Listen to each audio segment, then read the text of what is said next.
The evening sky turned orange as the sun began to set behind the tall buildings of the city. Robert Chen, a 45-year-old tech billionaire, walked out of his glass-walled office building. He loosened his tie and took a deep breath. Another long day of meetings had finally ended. Robert wasn't like other wealthy businessmen. He had built his company from nothing, working night and day for years. Now, 20 years later, his tech company was worth billions. But money hadn't changed who he was inside. A simple man who still remembered the days when he could barely afford rent. As he walked toward his car where his driver waited, Robert noticed something he usually tried to ignore. An elderly woman sat on the sidewalk, her back against the wall of a coffee shop. She wasn't loudly asking for money like some others did. She simply sat there with a small cardboard sign that read, "Any help is a blessing." Robert usually walked past people like her, not because he didn't care, but because his assistant had told him countless times that giving money directly to street people wasn't smart. Donate to proper charities instead, she would say. And he did donate millions each year. But today was different. Maybe it was because he was tired. Maybe it was because the woman reminded him of his own grandmother who had raised him after his parents died. Or maybe it was the quiet dignity in the way she sat, not begging but simply existing in a world that tried to ignore her. Robert stopped walking. His driver, who could see him from the car, looked confused. Robert never stopped on the street. The elderly woman looked up as his shadow fell across her. She had deep wrinkles around her eyes, but those eyes were clear and intelligent. Her clothes were worn but clean, and her silver hair was neatly combed back into a small bun. Something about her seemed out of place, as if she didn't belong on this street corner. "Evening," she said simply, her voice surprisingly strong. Robert nodded. "Good evening." An awkward silence followed. Robert wasn't sure why he had stopped. The woman didn't ask for money or try to tell him a sad story. She just looked at him with those clear eyes that seemed to see right through his expensive suit to the person underneath. "Are you hungry?" Robert asked finally. A small smile touched her lips. "Always a bit hungry these days," she answered honestly. Robert reached for his wallet. He usually carried little cash, preferring to pay for everything with his black card. But today, he had stopped at the bank to get cash for his housekeeper's birthday. He pulled out 3 crisp $100 bills and a $50. The woman's eyes widened slightly as he held out the money, but she didn't grab for it. "That's very generous," she said quietly. "May I ask why?" The question caught Robert off guard. People didn't usually question good fortune. "I'm not sure," he answered truthfully. "Something told me to stop today." She nodded as if his answer made perfect sense and carefully took the money from his hand. Their fingers brushed briefly, and Robert felt an odd connection, like a small electric shock. "Thank you, Robert," she said. Robert stepped back, startled. "How do you know my name?" The woman pointed to the building behind him. The giant logo with his name was displayed prominently above the entrance. "Right," he said, feeling foolish. "Of course." The woman carefully folded the money and placed it in a small cloth purse hidden in her coat pocket. "My name is Eliza," she said. "I won't forget your kindness." Robert nodded, suddenly uncomfortable with her gratitude. He wasn't used to direct thanks. Usually his donations were handled by his staff, and he received only formal thank you letters that he rarely read. "Take care of yourself, Eliza," he said, then turned and walked quickly to his waiting car. As the driver pulled away from the curb, Robert looked back through the tinted window. The woman, Eliza, was still watching him, a strange expression on her face. For a moment, Robert thought she looked sad, but then they turned a corner and she was gone. That night, as Robert ate dinner alone in his penthouse apartment overlooking the city, he found himself thinking about the woman. Something about her eyes bothered him. They seemed familiar somehow, though he was certain they had never met before. What he didn't know was that tomorrow, everything would change.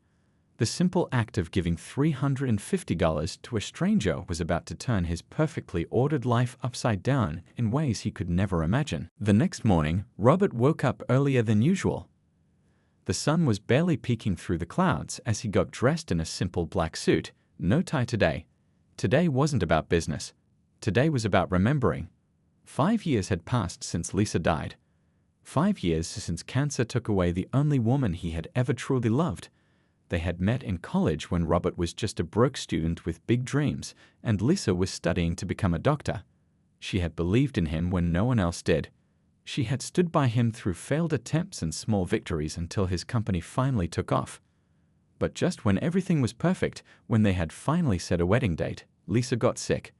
The doctors tried everything, but the cancer was too aggressive. Robert had spent millions searching for treatments, flying in specialists from around the world. In the end, nothing could save her. Robert picked up the bouquet of pink peonies from his kitchen counter. Lisa's favorite flowers. He bought them every year on this day, even though fresh peonies were hard to find and cost a small fortune in this season. His driver was waiting downstairs, but Robert shook his head when the man moved to open the car door. "I'll drive myself today, Tony," he said quietly. Tony nodded, understanding. He had worked for Robert long enough to know what this day meant. "Of course, sir. The car is ready." Robert took the keys to his old blue car. It wasn't fancy or expensive like his other cars. It was the car he had owned when he and Lisa were together. She had helped him pick it out, laughing at how practical it was compared to the sports car he had wanted. He kept it perfectly maintained, but only drove it once a year, on this day. The cemetery was on the outskirts of the city, a peaceful place with old trees and well-kept grounds. Lisa's family plot was near the back, on a small hill overlooking a pond. Robert knew the way by heart. He could have walked it blindfolded.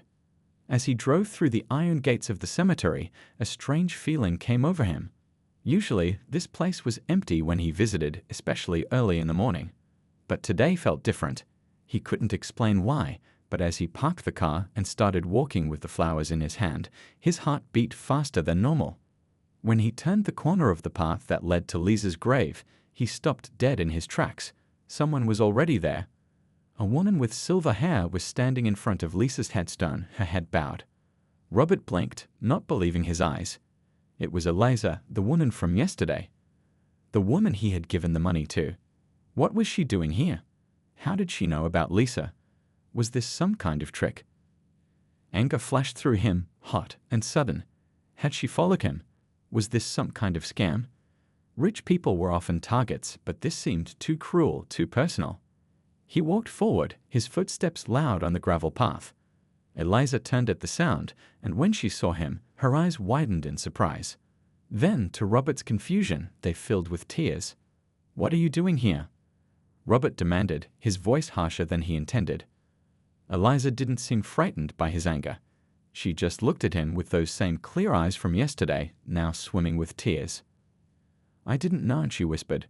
"I didn't know it was you yesterday. You've changed so much." Robert's confusion grew. "What are you talking about? How do you know about Lisa? Why are you at her grave?" Eliza looked back at the headstone, reaching out one wrinkled hand to touch the smooth marble surface where Lisa's name was carved. The gesture was so tender, so familiar, that Robert's anger faltered. "She was my granddaughter," Eliza said simply. The words hit Robert like a physical blow. He took a step back, nearly dropping the flowers. "That's impossible," he said. "Lisa's grandmother died years ago. She told me her grandmother passed away before she even went to college." Eliza shook her head slowly. "That's what they told her. That's what my daughter, Lisa's mother, told everyone after our fight." It was easier than explaining the truth. Robert stared at the elderly woman, really looking at her now. And suddenly he saw it, the shape of the eyes. The way she held her head slightly tilted when she spoke. Small things that reminded him so much of Lisa that it made his chest ache. "Why should I believe you?" he asked, but his voice had lost its edge. Eliza reached into her coat pocket, the same coat she had been wearing yesterday, and pulled out a small, worn photograph. She held it out to Robert. With shaking hands, he took it. The photo showed a much younger Eliza holding a little girl with dark curly hair and a missing front tooth. Lisa, unmistakably Lisa. "How?" was all Robert could say as he looked up from the photo. "It's a long story," Eliza replied softly, "and not a happy one." Robert looked from Eliza to the grave and back again. The peonies in his hand suddenly felt very heavy. "I think," he said slowly, "that we have a lot to talk about." There was a small coffee shop just outside the cemetery gates. Robert and Eliza sat across from each other at a corner table, two steaming cups between them. The morning rush had not yet begun, and they were almost alone in the quiet space. Through the window, Robert could see his blue car in the parking lot. The peonies lay on the back seat, forgotten in the shock of the moment. "I don't understand," Robert said, his voice low and careful. "Lisa told me her grandmother died when she was young. She had no photos of you, no stories." Eliza wrapped her thin fingers around her cup, seeking its warmth. "My daughter, Nancy, Lisa's mother, made sure of that. After our fight, she cut me out completely. Told Lisa I had died." Her voice cracked slightly. It was easier than explaining why her mother and grandmother couldn't be in the same room. "What happened between you?" Robert asked. Eliza looked out the window, her eyes distant. "Nancy married young. Too young, I thought. Her husband was controlling, but she couldn't see it. When I tried to warn her, to help her, she chose him over me. Said I was jealous of their happiness." She paused, taking a small sip of coffee. "Maybe I was too harsh, too pushing. I don't know anymore. But the last time we spoke, she told me to stay away from her family forever. And I did."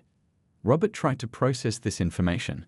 Lisa had always spoken warmly of her parents, though they had visited rarely, living overseas for her father's work.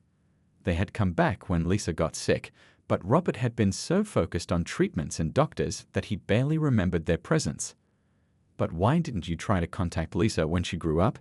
She was an adult. She could have made her own choice about knowing you." Eliza's eyes filled with tears again. "I did try, once, when Lisa was in medical school.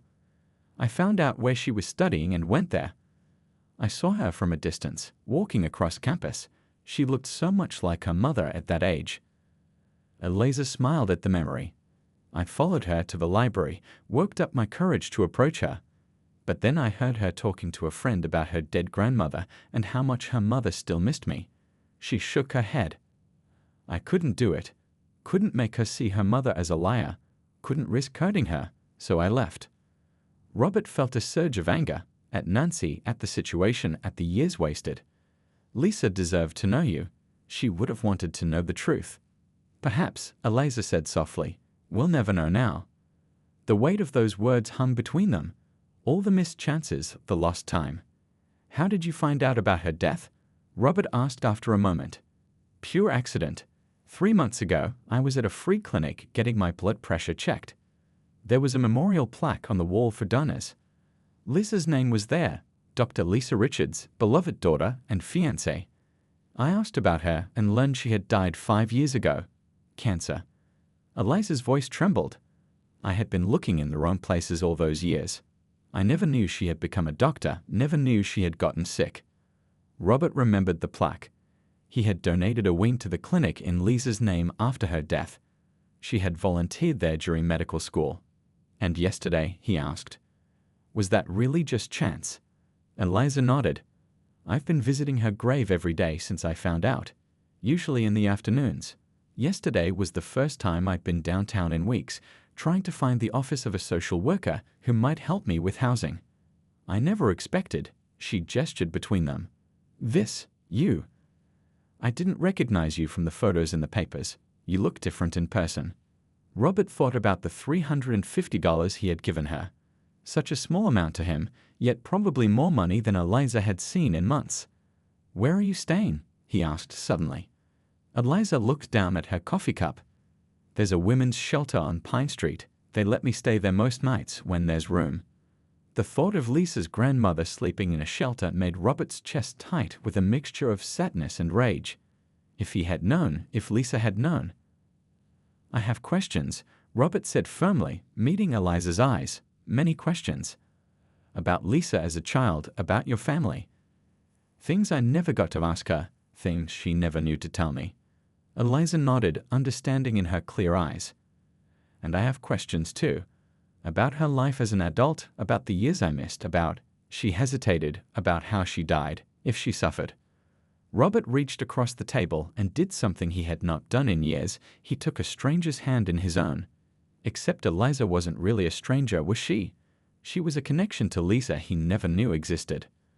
"I think," he said quietly, "this might be the beginning of a very important conversation." Robert insisted on driving Eliza back to his penthouse apartment. At first, she refused, feeling uncomfortable about entering such a grand place. But when Robert mentioned he had kept all of Lisa's things, including photo albums from her childhood that her parents had given him after the funeral, Eliza couldn't say no. The doorman's eyes widened slightly when Robert walked in with Eliza, her worn coat and simple clothes standing out in the fancy lobby. But the man was too professional to show any more reaction than that small tell. "Good morning, Mr. Chen," he said with a polite nod. "Morning, Paul," Robert replied. "This is Mrs. Walker, Lisa's grandmother. She'll be my guest today." The simple way Robert introduced her, as Lisa's grandmother, not as a homeless woman he'd met on the street, brought fresh tears to Eliza's eyes. It had been so long since anyone had recognized her as part of a family. Robert's apartment took up the entire top floor of the building. Floor-to-ceiling windows offered views of the city in every direction. Eliza stood in the entrance, overwhelmed by the space and luxury. "Please sit down," Robert said, gesturing to a comfortable sofa. "Can I get you anything? Tea? Something to eat?" Eliza shook her head. The coffee was enough, thank you. She sat carefully on the edge of the sofa, looking around at the artwork on the walls, the sleek furniture. "Your home is beautiful." "It's just a place," Robert said with a shrug. "Lisa never got to see it. I bought it after she was gone." He disappeared into another room and returned with several photo albums and a wooden box. He placed them on the coffee table between them. "Nancy sent these to me about a month after the funeral," he explained. "Said she and David couldn't bear to look at them anymore, but thought I might want them." Eliza reached for the top album with trembling hands. She opened it to find baby pictures of Lisa, newborn, then a few months old, then taking her first steps. Her fingers traced the images of the granddaughter she had barely known. "She was such a happy baby," Eliza whispered. "I was there when she was born." "Did you know that?" "I held her before Nancy did. She had the strongest grip even then. Held onto my finger like she never wanted to let go." Robert watched Eliza's face as she turned the pages, moving through Lisa's early years. He saw joy, grief, and regret pass across her features. "What happened after the fight with Nancy?" he asked gently. "Where did you go?" Eliza sighed, still looking at the photos. "Back then, I had a small house in Ohio. My husband Tom was still alive. We got by okay until Tom got sick, Parkinson's. The medical bills took everything. After he died, I lost the house. Tried to find work, but who hires an old woman with arthritis?" She looked up at Robert. "I moved around a lot. Stayed with friends until I wore out my welcome. Did odd jobs, cleaning houses, watching children. Then the pandemic hit, and those jobs dried up. Been on the streets about 2 years now." Robert felt a stab of guilt. While he had been building his fortune, Lisa's grandmother had been sliding into poverty. If he had known, he could have helped. If Lisa had known. "None of that matters now," Eliza said, as if reading his thoughts. "What matters is that I found her, even if it's too late." She turned another page in the album and laughed suddenly. "Oh, look at this. Her 6th birthday party. She wanted to be a dinosaur. Nancy made her this green costume with spikes down the back." Robert smiled, leaning closer to see. "She never told me about that. She loved dinosaurs. Obsessed with them. Knew all their names, even the hard ones. She wanted to be a paleontologist then." Eliza's eyes crinkled with the memory. "She kept dinosaur toys everywhere. Drove Nancy crazy, stepping on them in the middle of the night." For the next hour, they went through the albums together. Eliza filled in the stories behind photos from Lisa's childhood, her first day of school, the time she broke her arm climbing a tree, her science fair project about volcanoes that won first prize. Robert shared stories from the years he had known Lisa, their first date at a campus coffee shop, her excitement when she got into medical school, the trips they had taken together during breaks. Slowly, they began to piece together a fuller picture of the woman they had both loved. It was healing in a way neither had expected, this sharing of memories from opposite ends of Lisa's too short life. When they reached the wooden box, Robert hesitated before opening it. "These are letters," he explained. "Lisa wrote me letters all the time, even when we lived together. Said some things were better expressed on paper." He lifted the lid to reveal dozens of envelopes, neatly bundled with ribbon. "I've never shown these to anyone." Eliza placed her hand over his. You don't have to show me, Robert. No, I want to, he said. But first, there's something I need to ask you. He looked directly into her eyes. Why didn't you tell me who you were yesterday, when I gave you the money? Eliza looked away. I told you I didn't recognize you. In the photos I'd seen in newspapers about your company, you always looked different, more polished, I guess, and the light was fading yesterday. My eyes aren't what they used to be. Robert studied her face, searching for deception but finding none. So it really was just chance that I stopped to help you, of all people. Eliza smiled sadly. Or maybe not chance at all. Maybe Lisa had something to do with it. Robert wasn't a religious man, but something about that thought brought him comfort. The idea that somehow, across the boundary between life and death, Lisa had brought them together.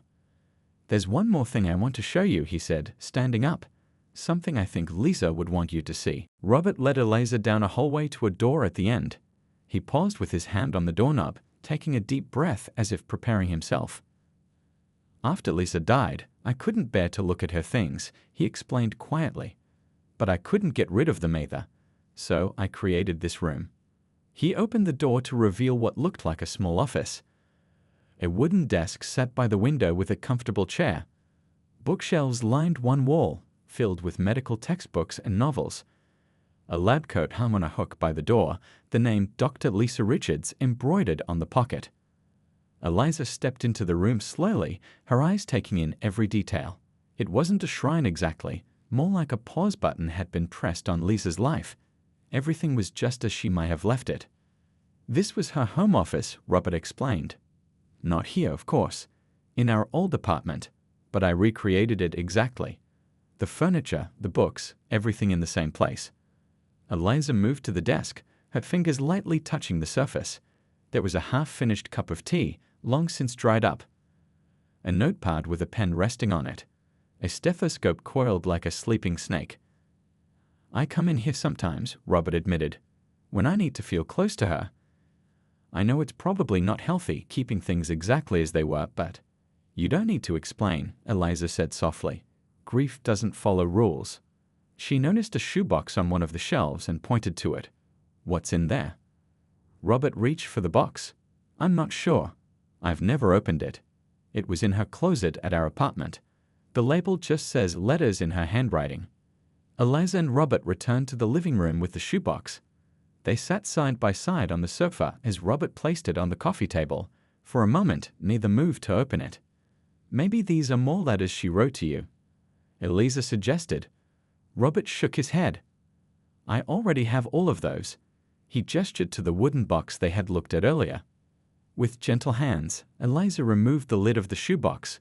Inside were dozens of envelopes neatly stacked. The top one was addressed simply to Grandma with no address. Eliza's hand flew to her mouth. These aren't for me, she whispered. Robert picked up the top envelope and examined it. They're all addressed to Grandma, but none of them have been mailed. There's no address. With trembling fingers, Eliza took the letter from him. She didn't know where to send them, she said, her voice breaking. She wrote to me anyway. Open it, Robert urged gently. Eliza carefully opened the envelope, trying not to tear the paper. Inside was a letter written in neat handwriting on pale blue stationery. She unfolded it and began to read aloud. Dear Grandma, Mom told me you died when I was little, but last night I dreamed you were still alive. In my dream, you were sitting in a garden smiling at me. It felt so real that when I woke up, I decided to write to you anyway. Maybe that sounds crazy, maybe it is, but I have so many things I want to tell you, questions I want to ask you. So I'm going to pretend you can read this wherever you are. I'm 16 today. Mom gave me your silver locket, the one with the tiny rose engraved on it. She said it was the only thing of yours she kept. I wear it every day. I wish I remembered you. Mom doesn't like to talk about you, and when I ask, she gets that tight look on her face that means the conversation is over. Sometimes I make up memories of you. Is that strange? I imagine you baking cookies with me or reading me stories. I imagine you have a kind laugh and soft hands. I hope that's true. Love always, your Lisa. Tears streamed down Eliza's face as she finished reading. Robert's eyes were wet too. There must be at least 50 letters here, he said, looking at the box. Eliza picked up another envelope, this one dated several years later. She opened it and scanned the contents. "This one is from when she was in college," she said. "She's telling me about meeting a boy named Robert who has big dreams." She looked up at him with a watery smile. Robert reached for another letter, this one from near the bottom of the box. The date on the envelope was just 2 months before Lisa died. He opened it carefully and began to read. "Dear Grandma, the doctors say there's not much time left now." Robert doesn't want to believe it. He keeps searching for experimental treatments, flying in specialists from all over the world. "I love him for fighting so hard, but I've made my peace with what's coming. There's only one thing that still troubles me, one regret that keeps me awake at night. I've recently discovered something that makes me wonder if you might still be alive." Mom's story never quite added up, and when I pressed her about it during her last visit, she got flustered in a way that made me suspicious. I hired a private investigator to look into it, but I'm too weak now to follow up. I've asked Robert to continue the search after I'm gone, though I haven't told him why. Just that it's important to me. If you are out there somewhere, I hope somehow these letters find their way to you. I hope you know how much I've missed you, even without knowing you. And I hope you can forgive Mom for whatever happened between you. Life is too short for such long grudges. All my love, Lisa. Robert looked up from the letter, shock on his face. "She knew," he whispered. "Somehow she suspected you were alive, and she asked me to find you." "What do you mean?" Eliza asked, confused. "After Lisa died, she made me promise to set up a foundation in her name," Robert explained, his mind racing. "I thought it was just for cancer research, but she specifically asked that part of the foundation's work be dedicated to finding lost family connections. I never understood what she meant by that. I set up the foundation but focused it entirely on medical research because that seemed more important." Eliza stared at him. "She was trying to find me," she said softly, "even at the end." Robert stood up suddenly, pacing the room. "All this time," he said, his voice tight with emotion, "all this time I had the resources to find you. I could have fulfilled her last wish, but I didn't understand what she was asking." Eliza rose and went to him, placing a gentle hand on his arm. "You couldn't have known," she said, "and yet here we are. Maybe later than Lisa hoped, but we found each other anyway." Robert looked down at the elderly woman, seeing in her face echoes of the woman he had loved. It felt like a second chance, a way to honor Lisa that he had never considered. "There's something important I need to show you," he said suddenly, reaching for his phone. "Something that might change everything." Robert pulled out his phone and quickly made a call. "Tom, I need you to email me the original proposal for the Lisa Richards Foundation. Yes, the very first draft from 5 years ago. It's urgent." He hung up and turned to Eliza. "It will just take a minute." While they waited, Eliza continued to read through Lisa's letters, her hands gentle on the paper as if touching her granddaughter through time. Each one revealed pieces of Lisa's life. Her struggles in medical school, her joy when she met Robert, her hopes for their future together. Reading them was like watching a movie of a life Eliza had missed, frame by frame. Robert's phone chimed with an incoming email. He opened it quickly, his eyes scanning the document. His face changed as he read, going from concentration to shock. "I don't believe this," he whispered. He looked up at Eliza, his eyes wide. "In the original proposal Lisa wrote before she died, there's an entire section I've never seen before. It's titled Family Reconnection Program." He turned the phone so Eliza could see the screen, pointing to a paragraph halfway down. Eliza leaned closer, squinting to read the small text. "In addition to medical research," Robert read aloud, "the foundation will dedicate resources to locating and reconnecting with my maternal grandmother, Eleanor Walker, believed to be living somewhere in the Midwest. DNA testing services and private investigators should be employed if necessary. Once located, the foundation will provide housing, medical care, and financial support for the remainder of her life." Eliza's hand trembled as she reached for the phone. "She knew my name," she whispered. "How could she have known?" Robert scrolled further down in the document. "There's more. She includes details, your birthday, your husband's name, the town in Ohio where you lived. She must have done extensive research." "But why wasn't this included in the final foundation plans?" Eliza asked. Robert ran his hand through his hair, frustration clear on his face. I worked with Lisa's parents on establishing the foundation. They must have removed this section before showing me the proposal. I never saw the original document until now. Anger flashed across his face. They knew. They knew Lisa wanted to find you, and they deliberately blocked it. He stood up and paced across the room. All these years, the foundation has focused solely on cancer research. We've done good work, important work, but we completely ignored this part of Lisa's wishes.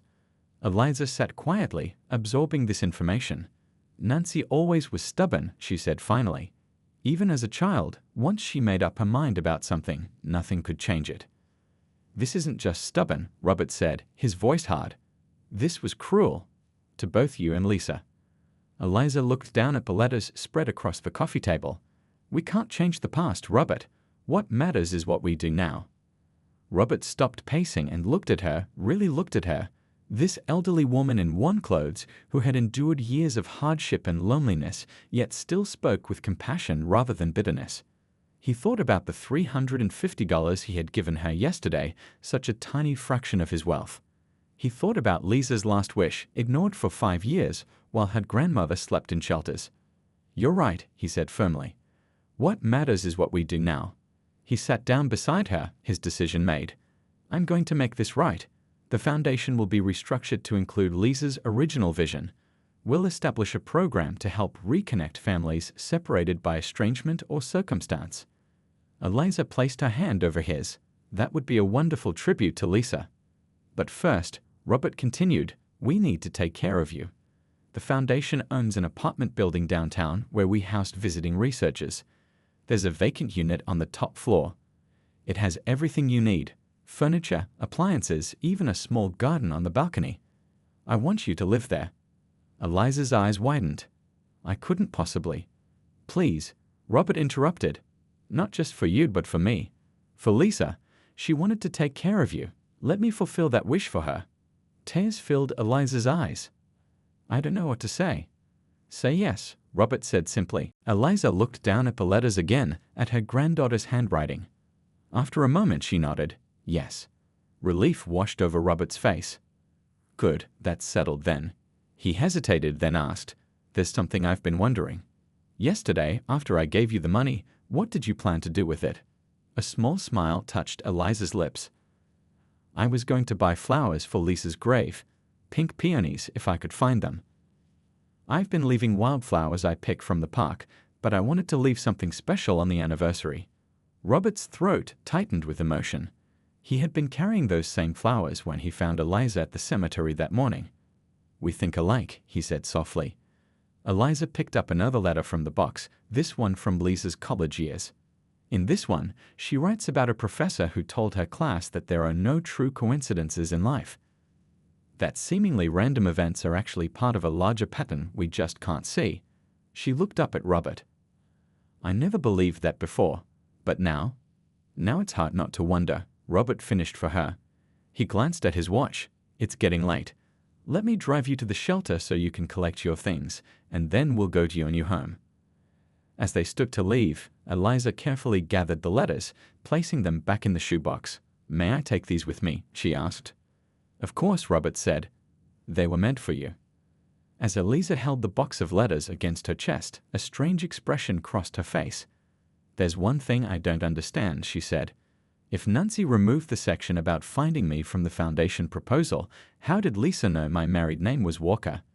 Nancy met Tom after our fight, so she wouldn't have told Lisa. Robert stopped, considering this. That's a good question. Maybe Lisa found out through her own research? Maybe, Eliza said thoughtfully. Or maybe there's more to this story than we know. As they walked to the door, Robert's phone rang. He glanced at the screen and frowned. It's Nancy, he said, showing Eliza the caller ID. Lisa's mother. She hasn't called me in years. Eliza and Robert exchanged a look of surprise. After all they had discovered today, this call seemed too well-timed to be coincidence.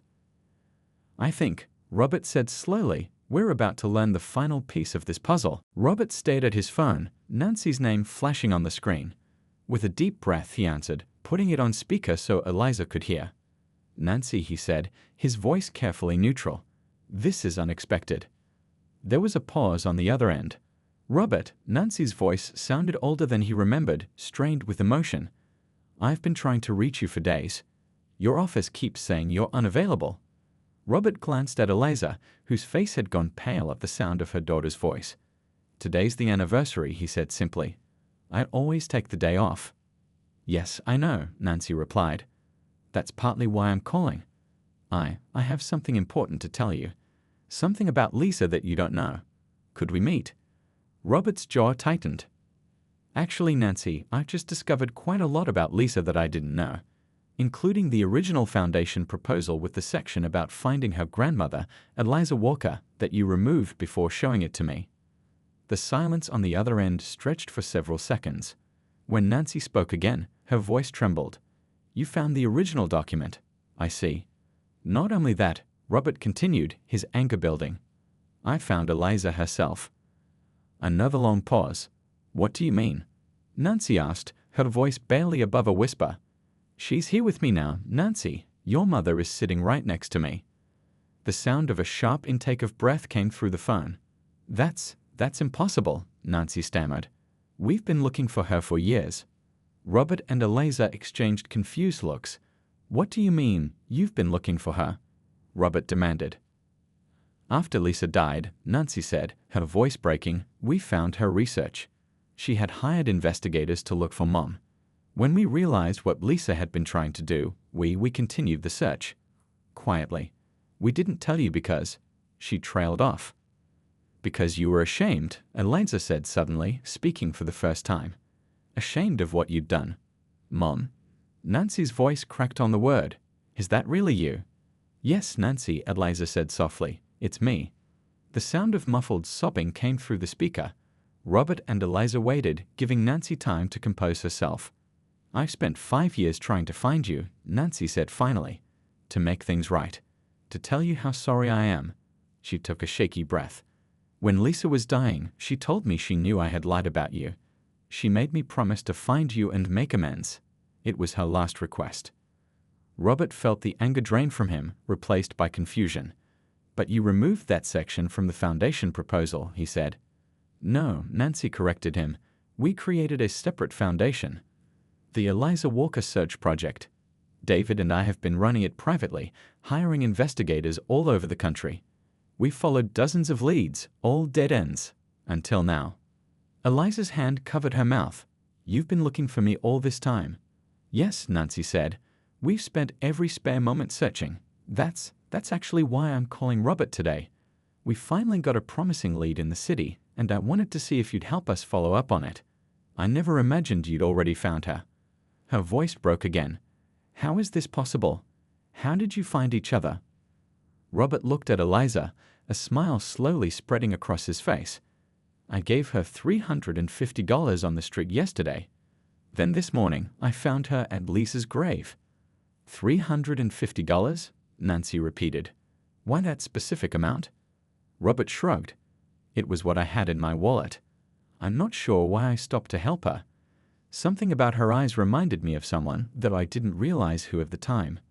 $350, Nancy said again, her voice filled with wonder. That was the amount Lisa sent every month to charities that help homeless women. She started doing it the year before she got sick. She never explained why, just said it was important to her. Eliza and Robert looked at each other, the significance of this connection washing over them. Where are you now? Robert asked Nancy. At the airport, she replied. David and I flew in this morning to follow up on the lead. Come to my apartment, Robert said decisively. There's someone you need to see. After ending the call, Robert and Eliza sat in stunned silence for a moment. She's been looking for me, Eliza whispered, tears rolling down her cheeks. All this time. Robert nodded, still processing everything. It seems we've all been trying to fulfill Lisa's wishes in our own ways. 2 hours later, Robert's penthouse was filled with more emotion than its walls had ever contained. Nancy had arrived with her husband David, both looking older than Robert remembered. The moment Nancy saw her mother, she fell to her knees, decades of regret and longing pouring out in deep, wrenching sobs. Eliza knelt beside her daughter, holding her close, whispering forgiveness. David explained to Robert how they had established their search foundation, showing him photos of the small office where they had tracked leads and organized search efforts. They had followed every possible trace of Eliza, traveling to dozens of cities based on tips and possible sightings. "We never told you because we were ashamed," David admitted. "Nancy couldn't face you, knowing how she had hurt Lisa by lying about Eliza all those years. We thought if we could find Eliza first, make things right between them, then we could come to you with the whole truth." As evening fell, the four of them sat around Robert's dining table, sharing a meal and stories of Lisa. For the first time, the memories brought more smiles than tears. They passed around the box of letters, Nancy reading some aloud, her voice filled with pride and sorrow at her daughter's wisdom and compassion. "What happens now?" Robert asked as they finished dessert. Nancy looked at her mother, reaching for her hand. "We want Mom to come live with us. We've prepared a place for her in our home. We've been ready for years, hoping we would find her." Eliza squeezed her daughter's hand but looked uncertain. "I don't know," she said. "There's so much to think about. So much has happened today." "There's no rush to decide," Robert assured her. "The apartment at the Foundation building is yours for as long as you want it. And I think, perhaps, we all need time to adjust to these new circumstances." The next morning, Robert stood with Eliza, Nancy, and David at Lisa's grave. Each carried a bouquet of pink peonies. As they placed the flowers at the base of the headstone, Robert felt, for the first time in 5 years, a sense of peace. "I've been thinking about the foundation," he said as they stood together in the morning sunlight. "About Lisa's full vision for it." He turned to face the others. "I'd like to propose something. What if we combined our efforts? The medical research my foundation has been doing, and the family reconnection work you two have been pursuing." Nancy and David nodded, and Eliza smiled through her tears. And Robert continued, "I'd like to ask Eliza to serve as the honorary director of the Family Reconnection Program. No one understands better than she does how important it is to rebuild those broken bridges." Eliza looked surprised. "Me? But I don't know anything about running a foundation." "You know about family," Robert said simply. "About forgiveness and second chances. That's what matters most." As they walked back to the cars, Robert hung back slightly, letting the family walk ahead. He looked up at the clear blue sky and whispered, "We found her, Lisa. We finally found her." And somewhere, in the gentle breeze that rustled the cemetery trees, he could almost hear her reply, "I knew you would." 6 months later, the Lisa Richards Foundation for Medical Research and Family Reconnection had helped 28 families find their way back to each other. Eliza Walker, dressed in a tailored blue suit rather than worn street clothes, sat at her desk in the Foundation's office, reading letters from grateful families whose lives had been changed by their work. On her desk sat a framed photograph of Lisa as a child, dressed in her dinosaur costume. Beside it was a more recent photo, Eliza, Robert, Nancy, and David, all smiling together at the Foundation's reopening ceremony. Robert often stopped by, bringing coffee and updates on the medical research side of the Foundation. Today, he knocked on her open door, holding 2 steaming cups. "How's it going?" he asked, setting her coffee on the desk. Eliza smiled, gesturing to the stack of letters. "Another family reunited yesterday. A father and daughter who hadn't spoken in 12 years. Robert nodded, taking the seat across from her. "Lisa would be proud." "Yes," Eliza agreed. "I think she would." She took a sip of her coffee, then looked at Robert thoughtfully. "Do you ever wonder about that day? When you gave me the money on the street?" Robert smiled. "All the time. Of all the people in that city, what made me stop for you?" Eliza reached for the photo of Lisa. "I think we both know the answer to that." Robert nodded, looking out the window at the city below. Somewhere out there, other families were waiting to be reunited, other wounds waiting to be healed. Thanks to a chance encounter that perhaps wasn't chance at all, they would be ready to help.